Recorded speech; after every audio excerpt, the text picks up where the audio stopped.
تو جب تک قرآن مجید میں انما یرید اللہ لیذھب عنکم الرجس اہل البیت ویطہرکم تطہیرا، کچھ ہستیاں ہیں کہ جن کے لیے قدرت یہ ذمہ داری لیتی ہے کہ بس ہمارا یہی پروگرام ہے، یہ ہمارا بالکل ارادہ ہے مصمم مکمل کہ یہ پاک و پاکیزہ ہیں اور رہیں، اور ایسے پاک و پاکیزہ کہ جو ہماری نگاہوں میں طہارت کی آخری منزل ہے۔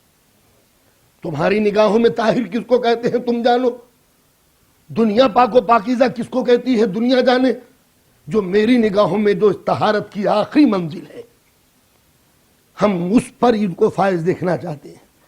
تو معلوم ہوا کہ کچھ ہستیاں ہیں کہ جن کی قدرت نے ذمہ داری لی کہ یہ پاک و پاکیزہ ہے، ہمیں اس سے کوئی بحث نہیں کہ ان ہستیوں میں کون کون ہے، ہمیں بحث صرف یہ ہے کہ جس شہزادے کی زندگی کے واقعات آج میں بیان کر رہا ہوں وہ ان اہل بیت میں ہے یا نہیں، ہمیں اس سے کوئی انکار نہیں، ہم اس بحث میں پڑھنا ہی نہیں چاہتے کہ اس میں بیویاں ہیں یا نہیں ہیں، ہمیں تو صرف ایک ہی بات پوچھنی ہے کہ جس شہزادے کی زندگی کے لیے آپ حضرات کو زحمت دی گئی ہے وہ خود بھی اہل بیت میں شامل ہے یا نہیں ہے، اور اگر اہل بیت میں شامل نہیں ہے تو پھر تاریخ اسلام کے ساتھ وہ تمہاری کھلی ہوئی دشمنی ہوگی کہ جس کا کوئی دنیا میں جواب نہیں مل سکتا۔ دوسری بات یہ کہ ازواج اس میں ہے یا نہیں، یا کوئی اور اس میں ہے یا نہیں، ہمیں انکار کرنے کا کوئی حق نہیں ہے، صرف اللہ کے دعوے کو سامنے رکھنا ہے۔ قدرت کہتی ہے کہ یہ وہ ہستیاں ہیں جو بالکل پاک و پاکیزہ ہیں۔ اب دو ہی صورتیں ہیں، اگر ان ہستیوں نے کوئی جرم کیا تو دو ہی صورتیں ہیں، یا تو اس دائرہ طہارت میں یہ نہ تھے جس کو دنیا لے کے آئی ہے، یا پھر یہ ہے کہ قدرت کنٹرول نہ کر پائی اور یہ جرم کر بیٹھے۔ دو ہی صورتیں ہو سکتی ہیں۔ اگر اہل بیت کے اندر سب کچھ شامل کر لیا جائے کہ بیویاں بھی ہیں، دوست بھی ہیں، اصحاب بھی ہیں، ہم بھی مانے لیتے ہیں کہ چلو اتنا بڑا سرکل کھینچو کہ جس پہ پوری امت آ جائے، مگر یاد رکھیے اس سرکل کھینچنے کے بعد اگر کسی نے جرم کیا تو بات مجرم تک نہیں جائے گی، طہارت کے اعلان کرنے والے پہ جائے گی۔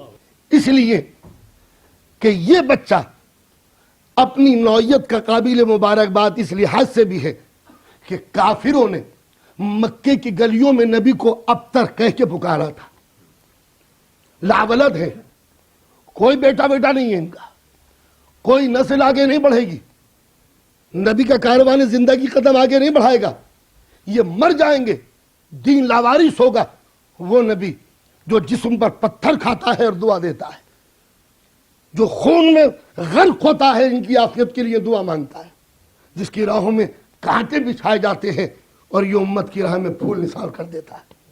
وہ رسول ہر تہمت سہنے کے لیے تیار ہے۔ انہوں نے مجھے پاگل کہا، یہ چپ تھا، دیوانہ کہا، یہ چپ تھا، شاعر کہا، یہ چپ تھا، جادوگر کہا، یہ چپ تھا، لیکن جب اس کو یہ کہا کہ ابتر ہے تو نبی نے ایک مرتبہ غار ہرا کی سنگلاخ زمین پر رخسار رکھ کر جتنے بھی آنسو تھے وہ نچوڑ دیے۔ پالنے والے یہ داغ وہ ہے جو نبوت سہ نہیں سکتی، کیا میں دنیا سے ابتر ہو کے اٹھوں گا؟ نبی کی آنکھوں میں آنسو، نبی کا دل ڈوبا جا رہا ہے، اور مشیت اس روتی ہوئی نبوت کو یہ کہہ کے جگاتی ہے انا اعطیناک الکوثر۔ میرے نبی روتے کیوں ہو؟ ہم نے تمہیں نسل کثیر عطا فرمائی ہے، نسل کثیر عطا فرمائی ہے، تو اگر سورہ کوثر قلب رسول کے اطمینان و سکون کے لیے تھا تو جناب حسن اس کی پہلی تصویر ہے۔ اندازہ لگا ہے تو کتنے واقعات تھے۔ دوسری دور خلافت میں قتل کا ایک مقدمہ آ گیا، مجرم قاتل پکڑا گیا، حکم دے دیا قتل کر دو، یہ جا رہا تھا جو آواز آئی یہ قاتل نہیں ہے، قاتل میں ہوں۔ دو قاتل دونوں شہادت دے رہے ہیں کہ ہم نے قتل کیا ہے۔ علی یہ دو قاتلوں میں کوئی ایک قاتل ہے، تلاش کرو کہ دو قاتلوں میں اصلی قاتل کون سا ہے۔ حسن ذرا سولو کرو، آگے بڑھے، کہا دونوں چھوڑ دیے جائیں، اور جس کے گھر میں مرڈر ہوا جو مقتول ہے اس کے وارثوں کو خون بہا بیت المال سے اسلامک اسٹیٹ آ کرے۔ اب ظاہر ہے کس میں ہمت تھی بیچارے میں جو حسن سے پوچھ لے کیسے۔ اب یہ کیسے بھی وہ پوچھ رہا ہے جس نے آرڈر دیا تھا۔ حسن سمجھ میں نہیں آیا کہ کس طرح تم نے یہ فیصلہ کر دیا۔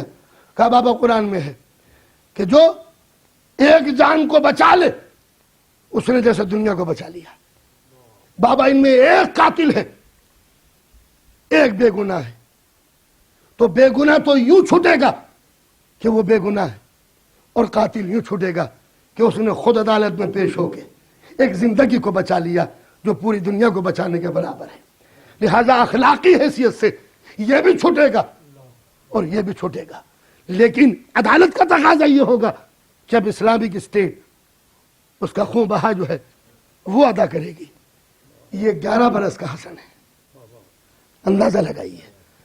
تو اگر ان کو طیب و طاہر نہ سمجھو تو کس کو سمجھو؟ جنگ جمل کا فاتح سلیمانوں میں حسن، جنگ صفین ہوئی، اس محاذ میں امام حسین کو آگے بڑھایا. جنگ نہروان ہوئی، اس میں دونوں شہزادے کمانڈر بنے گئے اپنے اپنے بورڈ پہ. علی کی شہادت ہوئی، امام حسن نے نماز پڑھائی. جیسے امام حسن کی خلافت کا اعلان ہوا، امیر معاویہ 80,000 کا لشکر لے کے چلا. ابھی شہزادے کی حکومت پوری طرح اسٹیبلش بھی نہ ہو پائی تھی کہ کوفے کے چاروں طرف سرحدوں کے اوپر بغاوت کی چنگاریاں برسنے لگی. چونکہ یہ ماحول 25 برس میں زر پرست بن چکا تھا، چونکہ اس ماحول نے علی کے فلسفے سے مساہلت نہیں کی تھی. یہ بہت ہی ڈیٹیل چاہتا ہے، مگر چند جملے کہوں گا. پورے نوجوانوں سے امید ہے کہ میرا ساتھ دیں. اس نظام زندگی میں، اس ایڈمنسٹریشن میں جو اسلامک ایڈمنسٹریشن کہلاتا تھا سو کالڈ، اور علی کے نظام میں فرق تھا. ان کا کام یہ تھا کہ بڑھو، حملہ کرو، لوٹو، کماؤ، کنیزیں، دولت سب تمہاری. انکم اور جہاد دونوں. علی نے جنگ جمل میں اعلان کیا ان سے لڑو، یہ سامنے آئے تو قتل کرو، جب جیت جاؤ تو مال پہ قبضہ نہ کرو، ان کی عورتوں کو نہ چھوؤ. علی کے جنگ میں سوائے گھاٹے کے اور کیا تھا؟ یا تو مرو یا مارو. مر جاؤ تو یہ سب لوٹ لے، اور ہم انہیں مار دیں تو عورتوں کو ہاتھ نہ لگانا، مال کو نہ چھیننا. ٹھیک ہے، علی اکیلے رہ گئے، مگر اسلام کا قانون اکیلا نہیں ہے. اسلام کا قانون اکیلا نہیں ہے. اسلام کہہ سکتا ہے کہ چاہے میرا نمائندہ تنہا رہ گیا مگر میرے قانون کو نہیں چھوڑا. وہ اور ہیں جو قانون کو چھوڑ کر اپنا گھر بھر لیتے ہیں، یہ وہ ہے جو گھر لٹا کے قانون کو بچاتا ہے. کہا ہے بہت سے دوستوں نے کہ مولا ان کی جانیں تو حلال ہے، ان کی عورتیں حلال کیوں نہیں ہے؟ کہا یہ مسلمان ہے، اور مسلمان کی عورت کبھی تصرف میں نہیں آ سکتی. وہ اور سورما ہوتے ہیں جو صحابیوں کی بیویوں کو ان کی زندگی میں اپنے گھر میں لے آتے ہیں. وہ خالدیت اور ہے، وہ سیفیت اور ہے. یہ اسلام معصوموں کا دین ہے، مظلوموں کا دین ہے. تو اب ظاہر ہے کہ وہی سماج جو چاہتا تھا کہ حسن کے پاس کیا ہے وہی دین، اور ان کے پاس کیا ہے؟ کہا جو جاتا ہے اسے ملتا ہے. ان کے پاس کیا ہے؟ 2 رکعت نماز پڑھا دیں گے. وہ کیا ہے؟ کہا نسلیں مزہ کریں گی.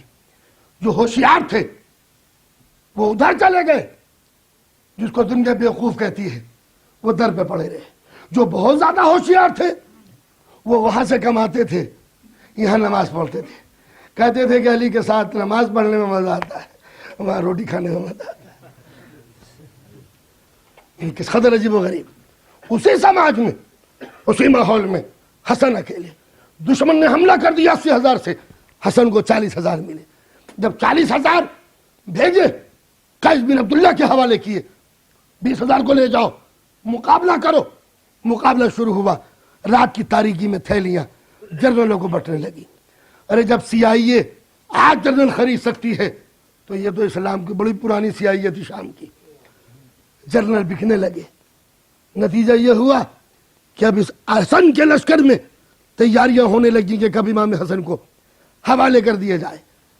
جب خود میدان جنگ میں اترے تو ایک مرتبہ فضا یہ دیکھی کہ ہر سپاہی بوجھل ہو گیا ہے شام کی دولت سے، سوائے ان کے جو آخری دور میں علی کے ساتھ تھے یا جو چھن چھن آ کے کربلا میں پہنچے تھے. اتنے مخلص ہمیشہ رہے ہیں، چاہے وہ رسول احد میں ہو، علی کوفے میں ہو، حسن اسی عراق میں ہو، یا حسین کربلا میں ہو، گنتی کے چند پہنچے ہیں۔ جب امام حسن نے یہ دیکھا کہ اب کوئی صورت نہیں ہے بچنے کی، تو ایک مرتبہ دنیا داروں کو دنیا کے حوالے کیا، دین پرستوں کو سینے سے لگا کے صلح کر لی۔ یہ صلح بظاہر معاویہ کی فتح تھی، حسن کی شکست، لیکن چند ہی روز میں معلوم ہو گیا کہ معاویہ نے سیاست کے محاذ پر اتنی بڑی شکست کھائی ہے کہ جو کام علی میدان جنگ میں ذوالفقار سے لیتے تھے وہی کام حسن نے کاغذ پہ قلم سے لے لیا ہے۔ معاویہ اللہ کا قانون نہیں بدلے گا، معاویہ سیرت رسول نہیں بدلے گا، معاویہ اپنے بعد کسی کو خلیفہ نہیں بنائے گا، معاویہ کسی مسلمان کو قتل نہیں کرے گا، معاویہ مجھے اور میرے حسین کو زہر سے یا تلوار سے قتل نہیں کر سکتا۔ امام حسن نے صلح کر کے مومنین کو بچا لیا، قرآن کو بچا لیا، نبوت کو بچا لیا، امامت کو بچا لیا، اب رہ کیا گیا؟ سلطنت، وہ کبھی انہوں نے نہیں بچائی۔